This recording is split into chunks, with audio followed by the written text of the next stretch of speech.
राशि को बढ़ाया जाए, कम से कम 25 से 50 लाख की जाए। धन्यवाद। लहर सिंह सिरोया।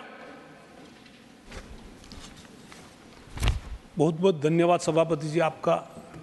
इस बहुत संवेदनशील मुद्दे पर मुझे बोलने का मौका दिया आपने। कल से हम बहुत दुखी हैं और क्योंकि पड़ोसी राज्य है हमारा केरल, तो मैं कर्नाटक की जनता की तरफ से भी उन परिवारों को जिन्होंने अपने परिवार के लोगों को खोया है उनके लिए संवेदना प्रकट करता हूं। और साथ ही मैं आदरणीय प्रधानमंत्री जी का और आदरणीय गृह मंत्री जी का और रक्षा मंत्री जी का भी धन्यवाद करता हूं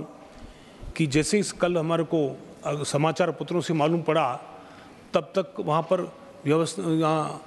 राहत की व्यवस्था पहुँच चुकी थी और राहत कार्य प्रारंभ हो चुके थे। मैं उनका धन्यवाद करना चाहता हूँ। और सभापति जी, ये प्राकृतिक आपदा है मैं मानता हूँ, लेकिन साथ ही साथ इसमें ये मानवकृत भी है, क्योंकि जिस तरह से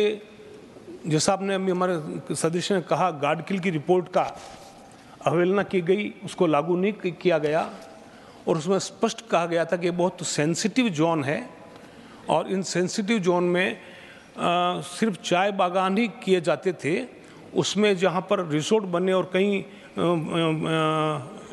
फॉल्स लेक बनी और उस तरह से वहाँ पर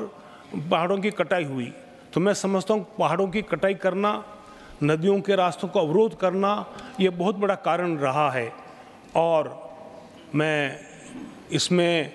किसी सरकारों को दोष नहीं देना चाहूँगा, लेकिन वहाँ जो सरकारें रही उन्होंने लगातार इस बात की अवहेलना की है और वहाँ बिना किसी सुनियोजित काम नहीं हुए और वहाँ जो विकास कार्य हुए वो इस तरह से हुए, वहाँ पर्यावरण का बड़ा नुकसान हुआ। और दूसरा सभापति जी, मैं एक बात कहना चाहूँगा, मैं भी इसमें नहीं पढ़ना चाहता था राजनीति में, मगर राहुल गांधी ने जो पाद यात्रा की थी उस पाद यात्रा में उन्होंने उनको अतिक्रमण को देखा होता तो वहाँ क्या क्या अनाहुत हो रहा है उन पहाड़ों के साथ, वो भी अगर देखा होता तो आज ये स्थिति नहीं आती। और मेरा एक और निवेदन है कि इस स्थिति में जब हम सैकड़ों भाई हम खो देते हैं, उसके बाद में फिर जागते हैं, चाहे वो शराब के उसमें जहरीली शराब के कारण हो, तो कभी न कभी हमारे को राज्यसभा को सोचना चाहिए कि समय रहते हुए हमें इस पर कदम उठाने चाहिए और केंद्र सरकार जो नीतियां लागू करती है उनका